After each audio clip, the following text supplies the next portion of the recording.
Can you afford to live in the villages? One of the things when you look at the villages and you want to know if you can afford to live there, they give you an estimated monthly guide. When I looked in 2021, the average was about $1,000 per month, which included amenities fee, sewer, water, gas, electric, trash, cable television they threw in there, insurance, and average taxes, and development district assessment, which is interesting. So let's run through what I think the updated numbers are. And I'm going to break it down, and I might put it up on the side of the screen. So can you afford to purchase in the villages? I'm going to go with, first, electricity. Mine comes through Duke Energy, and it's going to run about $38. Now, let's talk about the house. My house is a little over 1,500 square feet. So if you pick a bigger home, it's going to be a bigger cost. If you pick a smaller home, it's going to be a smaller cost. So 1,500 square feet, it is a cottage home, not a villa, but not a designer home. So I got that out of the way. Also, your costs may vary. These are my costs. These are what I anticipate will be the real costs after getting bills for a little over 6 months. Now, I haven't been through all the seasons, so I'm estimating on some of these. So let's get back to the numbers. Here we go. Electricity, Duke Energy. I have been running about 31. It's going to be 38 on my bill. I'm part-time, so it's down really as a minimum. If you're full-time, it's going to be around $50.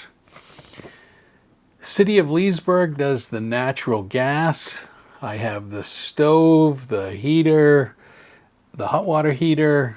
Those things are natural gas. I'm running at a minimum charge of about $22. The full-time, you're going to be at $40 a month is what I'm estimating. Next is the Villages District. And the Villages District is water and sewer, which are tied together based on your usage of water. You also have the irrigation water, which is not drinkable water. And then you have an amenity fee, a trash collection, and there's some taxes on that. So my water and sewer runs about $32. I'm guessing full-time would be about $64 a month. Double what my usage is currently as part-time. Irrigation, I don't see a change, about $25 a month. I have my irrigation system set up on automatic and it's doing its thing, and I would say $25 a month. The amenity fee right now for me is $164, but it is going to $171 or higher when my renewal comes up. So that increases $5, $10, $8 a year. So just keep that in mind. And my trash pickup for each month is running about $21 on that bill. So that bill for me, not being full-time, is about $247. Full-time, my estimate is about $280.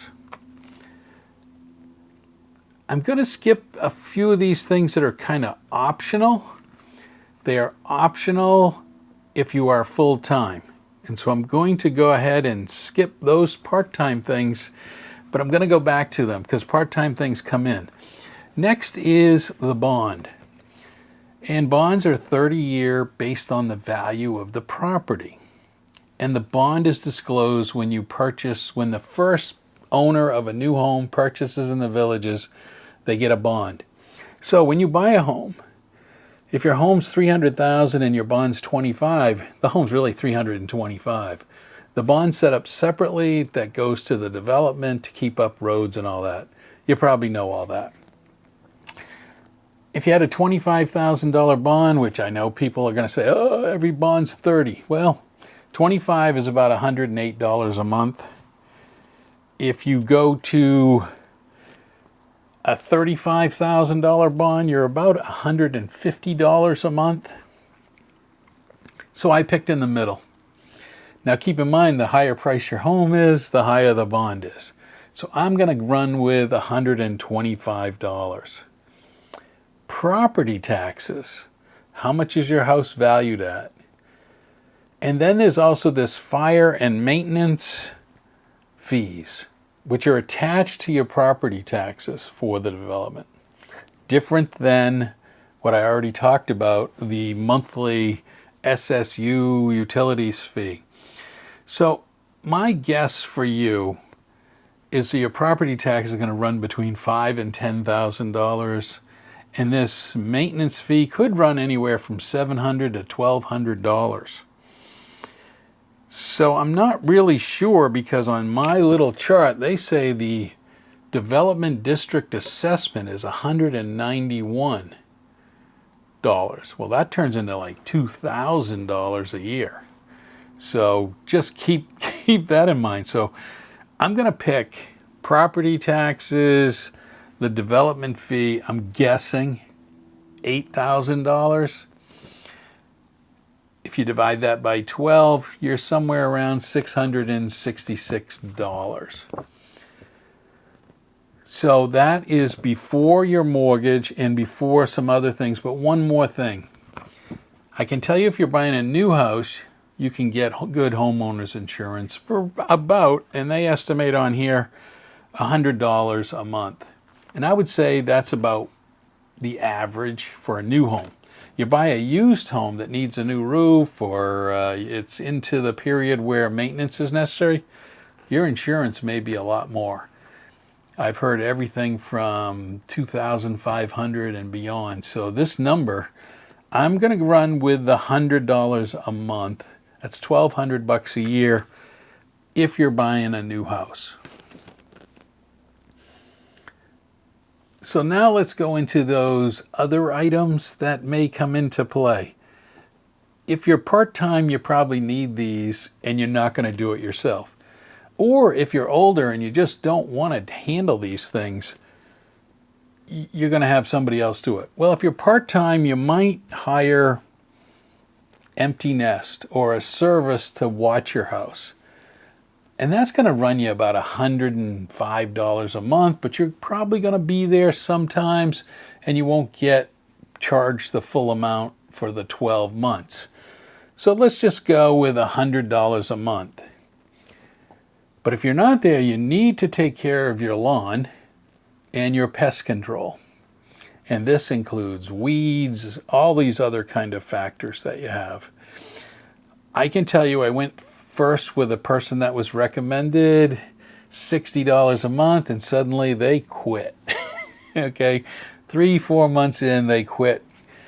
And so I ended up going with Dean's. I had them as a pest plan, a minimal plan that was costing about $22 average per month. But I ended up going with a better plan where they come out every 2 months instead of every quarter. So lawn care, if you have somebody else do it, $65 a month plan on. And plan on averaging for pest control about $45 a month. Now keep in mind that is a lot. It's a lot more. That's really taking care. It's turning over to Dean's, and Dean's is going to take care of it. So you add those in, and I really don't know the number yet. Let's just see what else I've missed. So now let's go to your factor. Did you buy the house in cash? Do you have a mortgage? I'm not going to pretend to fool around with this one. I'm going to just give you the number without a mortgage. You know your finances and how much income you're going to have in retirement, whether you're working, not working. But the mortgage number, calculate that out. Whether you're taking a mortgage out for one of these properties or you're not. Items I didn't include, and some were on the Village's cheat sheet. I'm not including cable and internet. I'm not including a cell phone or two. I'm not including auto insurance, auto expenses, golf cart. Did you put enough cash aside to buy a golf cart? And then with that comes owning a home, furniture, home maintenance. Maybe in your cost is going to be health insurance. I'm not covering any of those, but I would say all of those needed to be added along with your budget for food and beverage. I don't know about you, whether you're going to go out every night or whether you're going to stay home, but those are a lot of costs that I have not included. So let me add those up, and I'll come back and recap what this looks like for a total cost from my perspective on a 1,500 square foot home, giving you kind of a ballpark cost, which I think are going to run a little higher than this, but maybe not. I think the big question for me is the development district assessment. They have it as almost equal to the tax bill, and I have not received a tax bill except my initial one of a new home that was land prior, so it's prorated. Don't really have a clue as to how that's going to go. So I may be a little premature in really helping you out. And don't send me emails saying, oh, your costs are off, the bonds are higher now. This is just my helpful if you're trying to figure out, can you afford to live in the villages? Maybe some of these fees you want to look into closer. So let me calculate out the number. Let me actually watch the YouTube, plug in each number, and then we'll add it up. Okay, I am back from adding it all up and seeing where I'm at. So I'm going to put up on the screen the very first monthly costs, which I did electricity, natural gas, water and sewer, irrigation, trash, amenity fee. Remember in the water sewer 2 amenity fee, there was a small tax. I don't know, I called it the SSU, the utilities. The bond, property taxes, I estimated $8,000 in combination with the property tax plus the fire fee that gets attached to it. Maybe a little high, maybe a little low. I think it's in the ballpark. That all totaled $1,160. Then I did a few more. One item that is definitely was missing from that list was insurance at an extra $100. Gives you a total of $1,260 with no mortgage. Again, no mortgage. The next items were the part-time. If you are only going to be there on a part-time basis, the winter, a few months a year, you're going to look into, you really need, say, in like an empty nest, a house service that checks on your home. You're going to need lawn care. You're not going to be there to do it. This is optional. If you're full-time, you can take care of your own lawn if you want. If you don't, add it to your full-time monthly costs. $65, $60, you might get a $55 from somebody, but I went all out eventually because I had a guy that was less expensive, but he quit and he didn't tell me about it. When you're not there, it's pretty hard to check. Pest control, they have different plans, quarterly, every 2 months. Comes out to $45 a month average. You can get some, I had one that was $22 every quarter. Well, $22 a month, $60 a quarter. You could shop around, get a lower, but this is, I came up with a quick total of $1,470. Now that's a lot different than what the villages gave me of $1,012. That was based on a $250,000 home. The homes are a lot more now. The $1,470 also includes some of these other things like empty nests, lawn care, and pest control, which were not in that original list, but you need those in order to do this. So I put up the 2 slides of the monthly costs, what I had, and then I put up the secondary costs. And keep in mind there's a lot of other costs. But when you're looking at can you afford to live in the villages, the cost will be a little lower. If you buy a smaller house and less maintenance, some of the villas don't really need lawn care. You can, they're all gravel. Or if you pick a designer home, it's probably going to cost a little bit more than that. And then you add the mortgage.